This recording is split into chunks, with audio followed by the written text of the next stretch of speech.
I want to share with you today some of my thoughts on Mars and Pluto coming into major alignment.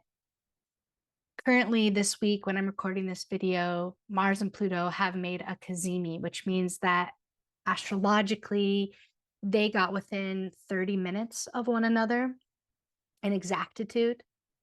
And cazimi is an Arabic word that means heart of the sun. So when any two planets get within half a degree of one another, we can think of them as being in a cazimi. And I think that the more that I study cazimis, the more that I'm with them in my life and with my clients, um, the more alive they're becoming. I had a client this week say to me, you know, do you think that when you start to study astrology and you pay close attention to your chart and transits, that the archetypes become stronger in your life, more alive, more potent?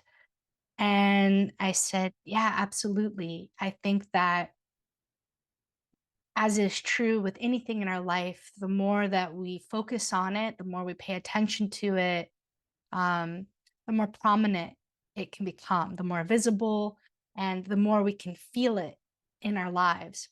And I think that is absolutely one of the kind of most profound psychoactivating processes of studying astrology as an amplifier of our consciousness, is that the more we do it, the bigger it becomes and the more alive that it becomes in our lives. I think Mars Pluto, out of all of the planetary combinations, is quite difficult to talk about, mostly because I think there often is a lot of shame involved in that alignment. We know that whenever we're talking about Pluto, we're talking about that which is hidden and taboo. We're talking about secrets. We're talking about the unconscious and the repressed. And when it comes to Mars, we're talking about all things from conflict and aggression to anger, and with Pluto, primal rage. And we're even talking about our sexuality, and we're talking specifically about the yang or the masculine principle of sexuality that is penetrating and sometimes invasively so. So when Mars and Pluto come together in the sky for the collective, or you going through it in a personal transit, or you have it in your natal chart, there are going to be really strong themes of working with what we would call shadow material, or places in which we have work to do and we have shame around, um, our anger. And anger is so fascinating because it's a primal emotion. Psychologically, it's considered a secondary emotion, meaning that it's a response or reaction to something underneath of that, which is usually sadness. And at the same time, anger is extremely intelligent and useful for us because it often shows us the places in which our boundaries have gotten crossed. And the thing that's interesting about boundaries is that the edge of ourself, where we end and somebody else begins, that is a boundary, and there is a no there. And when our boundaries get crossed, a common response there is to be angry. The thing is because we live in a society that doesn't teach us much about mental health or about emotions or how to be in healthy relationships, we often don't know how to be in a healthy relationship with our anger. Some of the main work that I do when I work with couples in my private practice is um, supporting couples in learning how to fight in a healthy way that is productive and ultimately kind.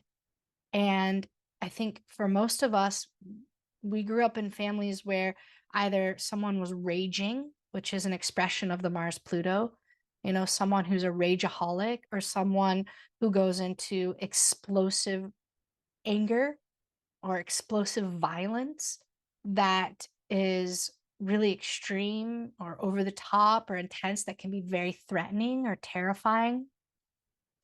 Or you grow up in a family that has quite a bit of repression, which is the other side of Pluto, around their anger. So there's conflict avoidance and not really in a clear, direct way expressing anger. And so then it manifests in all these other ways, like anything from being passive aggressive to denial or addiction, or right, sweeping things under the rug, and then things getting really funky at family gatherings. So Mars-Pluto is this really viscerally profound reminder of the anger and the rage that we can all carry in our being when we feel violated.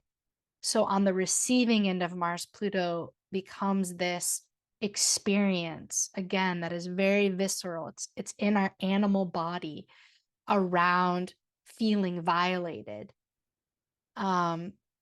feeling in some way that people or persons have transgressed our boundaries, our physical boundaries. This is a time period of increased violence. This is a time period of increased sexual transgressions, non-consensual touch.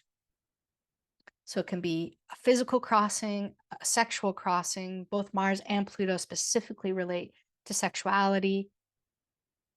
And again, the taboo.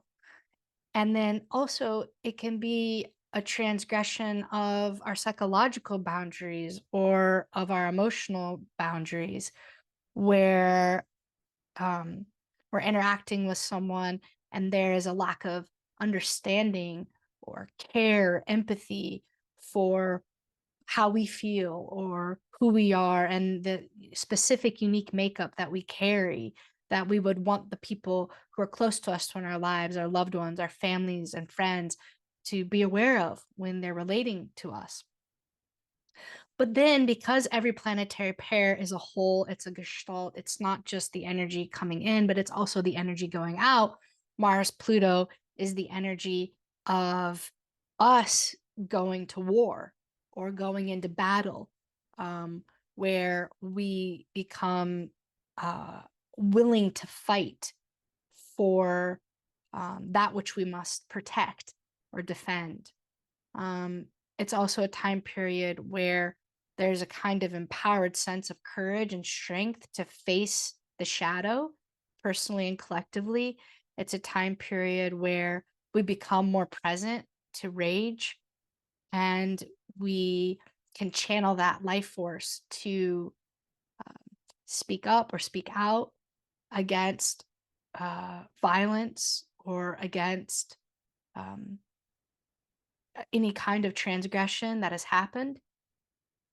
But it also can be a time where we can be, and this is because of Pluto involved specifically, unconscious around our anger.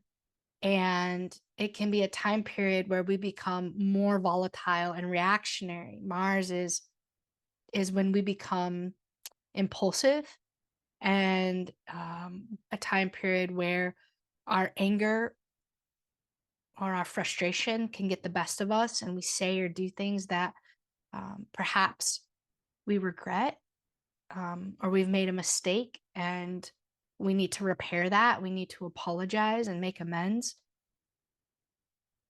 It's a time period where we can potentially act violently to those around us. You often see with Mars-Pluto time periods of increased road rage, where that kind of reactivity and emotional volatility is coming out in spaces that not only do you have like really fast moving vehicles, but where there's a certain level of anonymity. There's something about Pluto and anonymity when it comes to either road rage or, let's say, trolling or bullying on the internet, where a person gets a pass to let out their anger or their rage or their frustration about something else in their life, but in the car or on this, social media or some kind of internet platform. And part of the reason that is because often people don't feel safe enough, or don't know how, don't have the tools to know how to healthily express their anger in the place at the source of where the crossing of the boundary originated. So somebody could be angry at their friend or at their boss, or um, you know, at a parent, but they're taking it out um, in the car what they're driving, or they're taking it out by yelling at a server at a restaurant, or they're taking it out by um, saying awful, cruel things on social media.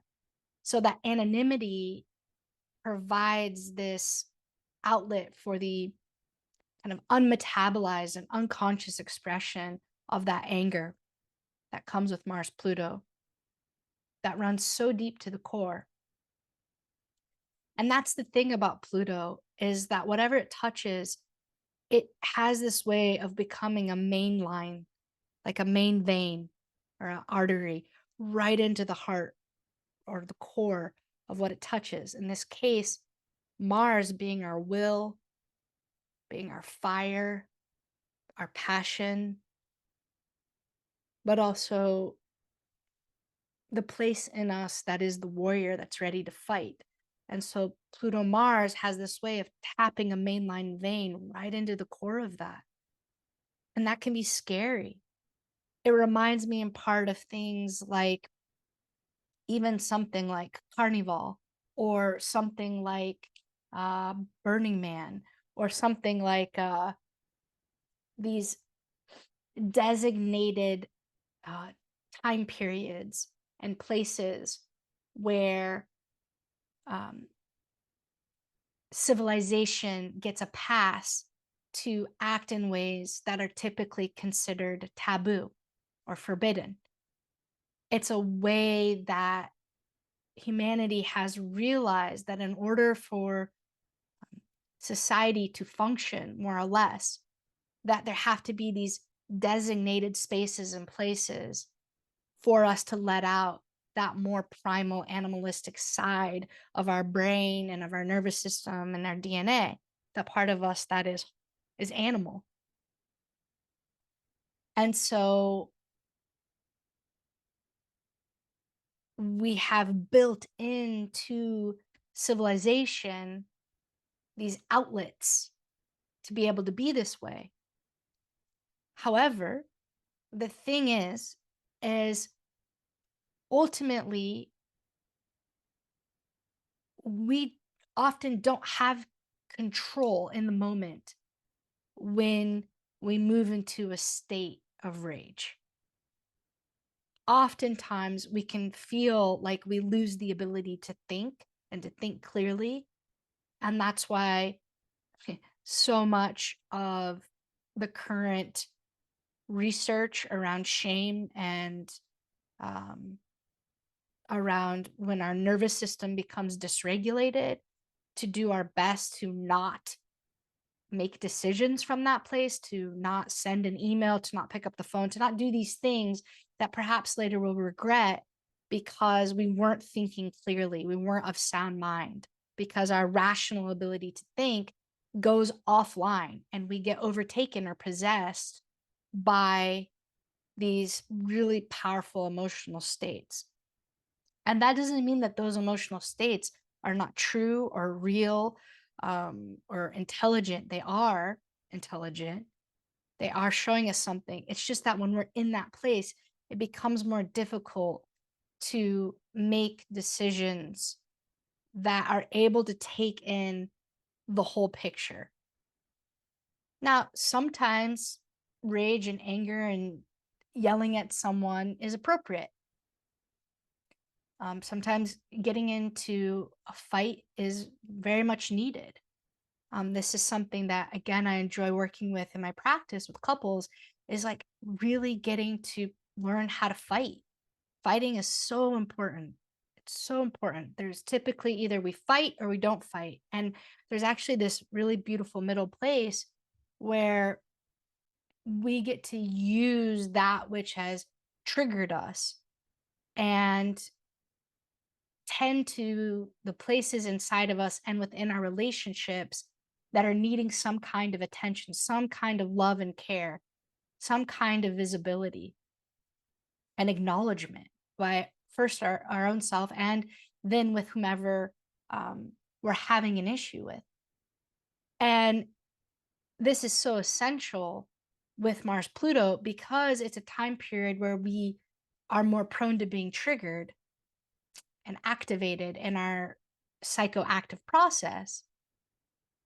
It therefore requires more time and space to be with whatever is getting unearthed from the unconscious. And usually it's old material that goes back to our childhood, goes back to some kind of unresolved trauma or wound that we're carrying, that we all carry in us. And Mars activates that process and in a very kind of quick martial fashion brings it all up. And it can be very confronting for us. And often, therefore, we need support around it. I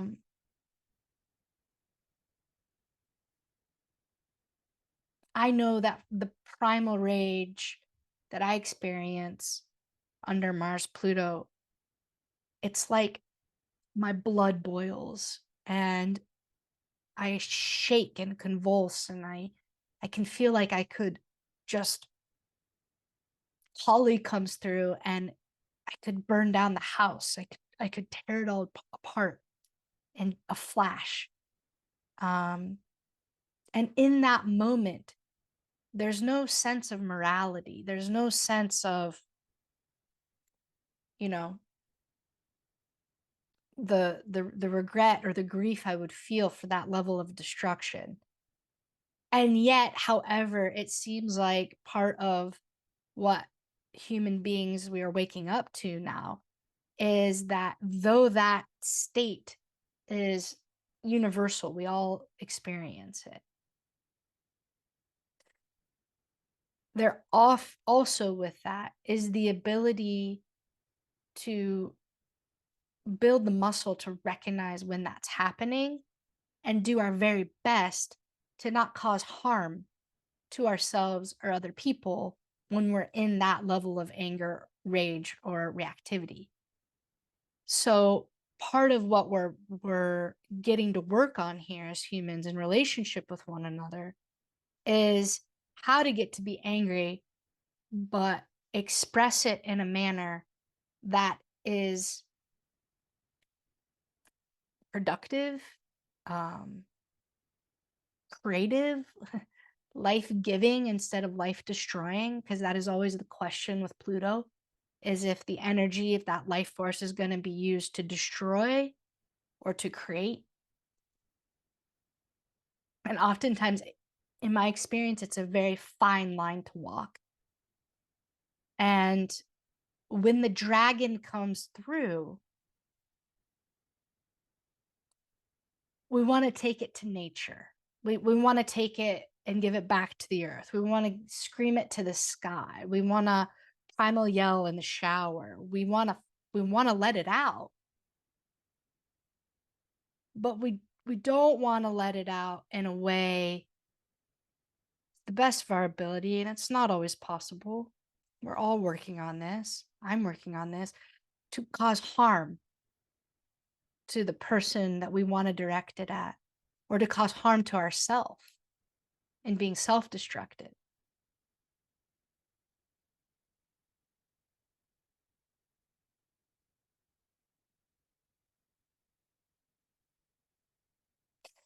It's like when my blood starts to boil, it's like I just had the phrase that comes in, stop, drop, and roll. Like I'm on fire. I need to stop. I need to drop. I need to roll. And by that, I mean, I need to stop what I'm doing. I need to drop whatever I think is going on. And I need to let through that intensity of that energy And then through that, usually I get clarification on where I got hurt, why I'm upset, what I'm upset about. And when my um, brain turns back on to be able to think again with time, I'll be able to put into words and express whatever needs to be said to whomever it needs to be said to.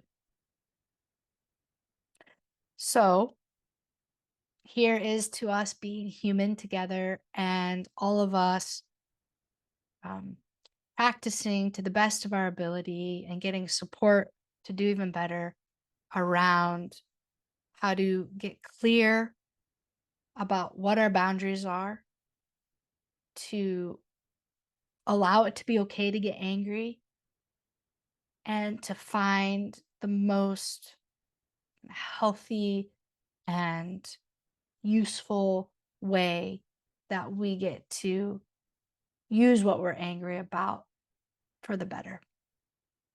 Thanks so much for being here with me.